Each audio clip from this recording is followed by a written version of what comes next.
नमस्कार भाइयों, मैं आपको एक कहानी लेकर आया हूँ आपके सामने। आईने के सामने की सतह जितनी साफ और चमकदार नजर आती है, उसके पीछे का हिस्सा उतना ही बदरंग, काला और खुरदरा होता है। Artificial intelligence startup mindful AI lab की को-फाउंडर और सीईओ सूचना सेठ की जिंदगी भी उसी आईने की तरह थी, आगे से चमकदार और पीछे भयावह कालिमा समेटे हुए। सूचना सेठ इस कदर तनाव, घृणा, जलन, सबक सिखाने और बदला लेने की भावना से भरी हुई थी कि अपने 4 साल के मासूम बेटे को अपने हाथों से कत्ल करते समय उसके हाथ नहीं कांपे। दोस्तों, अपने ही बेटे के कत्ल की साजिश रचते हुए उसके भीतर की मां ने उसे एक बार भी नहीं झकझोरा। क्या एक उच्च दर्जे की पढ़ी लिखी औरत जो समाज को नेतृत्व देने की क्षमता रखती है, बदले की भावना में इतनी अंधी हो सकती है कि हत्या जैसा जघन्य कृत्य कर जाए, वह भी अपने ही बच्चे की हत्या।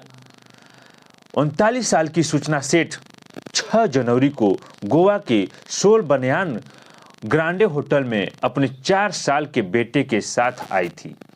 8 जनवरी को जब उसने होटल से चेकआउट किया, तब उसका बेटा उसके साथ नहीं था।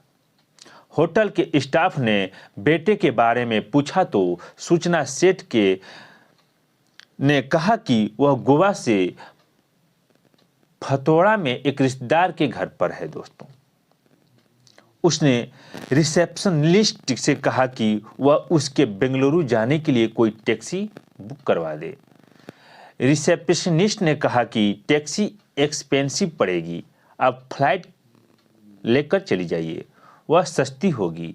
मगर सूचना सेठ ने बाय रोड जाने पर ही जोर दिया तो उसके लिए एक लैब बुक करा दी गई। सूचना अपना सामान लेकर निकली। उधर हाउसकीपिंग स्टाफ जब उसको छोड़ा गया रूम साफ करने पहुंचा तो उसको वहां खून के धब्बे मिले। दोस्तों, स्टाफ ने इसकी सूचना होटल के मालिक को दी और मालिक ने तुरंत पुलिस को इन्फॉर्म कर दिया। पुलिस ने तुरंत उस कैब ड्राइवर को फोन लगाया और कोंकणी भाषा में बात करते हुए उससे कहा कि जिस मैडम को वह लेकर जा रहा है उसको बताए बिना वह कैब को कर्नाटक के चित्रकूट पुलिस स्टेशन ले जाए। ड्राइवर ने पुलिस के इंस्ट्रक्शन के अनुसार गाड़ी पुलिस स्टेशन पर लाकर खड़ी कर दी, जहां सूचना सेठ को पुलिस ने गिरफ्तार कर लिया। सूचना सेठ के सम्मान की तलाशी लेने पर उसके बच्चे की लाश पुलिस को उसके बैग में मिली। दोस्तों, सूचना सेठ ने अपने बच्चे की हत्या क्यों की, इस सवाल के जवाब में जो कहानी निकल कर आई वह एक ऐसी औरत को सामने लाती है जो एक तरफ बहुत पढ़ी लिखी, मेहनती, सेल्फ मेड, नेतृत्व क्षमता से भरपूर उद्योग जगत की अति महत्वाकांक्षी और समाज में अपनी हैसियत रखने वाली निर्भीक औरत है, तो वहीं दूसरी तरफ वह सामाजिक और पारिवारिक चक्रव्यूह में फंसी टूटन, तनाव, गुस्से, अपमान, नफरत, झगड़े, कानूनी पचड़े में घिरी औरत, जिसके अंदर अपने पति से बदला लेने का लावा उबाल मार रहा था, जिसके चलते उसने अपने बेटे की मौत की नींद सुला दिया। हत्या की वजह जानने से पहले सूचना सेठ की शैक्षिक योग्यताओं पर एक नज़र डालते हैं। सूचना सेठ एक एथिक एक्सपर्ट यानी कि नैतिकता विशेषज्ञ और डेटा वैज्ञानिक है, जिसके पास डेटा विज्ञान टीमों की सलाह देने और स्टार्टअप उद्योग अनुसंधान प्रयोगशालाओं में मशीन लर्निंग समाधानों को स्केल करने का 12 वर्षों से अधिक का अनुभव रहता है। वह एआई एथिक्स सूची में 100 प्रतिभाशाली महिलाओं में से एक है। वह डेटा एंड सोसाइटी में मोजिला फेलो, हार्वर्ड यूनिवर्सिटी के बर्कमैन क्लेन सेंटर में फेलो और रमन रिसर्च इंस्टीट्यूट में रिसर्च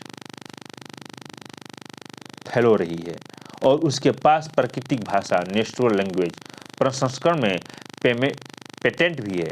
ऐसी प्रतिभाशाली लड़की की शादी वर्ष 2010 में वेंकटरमन से हुई, जो एक एआई डेवलपर है। शादी के बाद दोनों में वैसी ही नोकझोंक चलती रही जैसी आमतौर पर भारतीय घरों में होती है। शादी के 9 साल बाद वर्ष 2019 में सूचना ने एक बेटे को जन्म दिया, मगर बेटे के जन्म के बाद से पति पत्नी में झगड़े काफ़ी बढ़ गए। 2020 से सूचना और उसके पति के वेंकटरमन के बीच विवाद इतना बढ़ गया कि दोनों ने तलाक ले लिया। कोर्ट ने बच्चे की कस्टडी सूचना सेठ को दी और आदेश दिया था कि वेंकटरमन अपने बच्चे से हर रविवार को मिल सकता है, मगर सूचना अपने पति वेंकटरमन से इतनी नफरत करने लगी थी कि वह नहीं चाहती थी कि वह अपने बेटे से मिलने आए और उसकी नज़रों के सामने पड़े। इस नफरत ने उसके बुद्धि कुंद कर दी और वह एक ऐसे जघन्य अपराध की तरफ बढ़ गई जिसको सुनकर एकदम मुंह से यही निकलता है, यह कैसी माँ है। न रहेगा बांस न बजेगी बांसुरी, कहावत तो आप सुनी होगी। सूचना सेठ ने बच्चे को ही खत्म करने का भयावह प्लान बना डाला दोस्तों। उसने अपने बेटे को गोवा घुमाने का प्रलोभन दिया। 4 वर्ष का मासूम बालक घूमने की बात सुनकर खुश हो उठा। सूचना बेटे को साथ लेकर गोवा गई और वहां होटल के कमरे में उसका कत्ल करके लाश ठिकाने लगाने के उद्देश्य से बैग में भरकर टैक्सी से बेंगलुरु के लिए रवाना हो गई। यह तो होटल स्टाफ की तेजतर्रारी काम आ गई और सूचना को बीच राह में ही पुलिस ने लाश के साथ दबोच लिया। यह आपराधिकता घटना भारतीय समाज में विवाह संस्था में भर चुकी सुधार, मनुष्य के नैतिक पतन, मानवीय गुणों और सहनशीलता के हास और महत्वाकांक्षाओं के टकराव को उजागर करती है दोस्तों। ऐसी कई कहानियाँ, ऐसी कई बातें हमारे देश में आज भी हो रही हैं। बच्चे पर माँ बाप ध्यान नहीं दे रहे हैं और देखिए आपके सामने एक बच्चे की माँ क्या कारनामा कर डालती है मेरे भाइयों, मेरे दोस्तों। तो यही मैं कहना चाहूँगा कि आप सतर्क रहें और आप भी अपना ख्याल रखिए, अपने बच्चे का ख्याल रखिए। नमस्कार।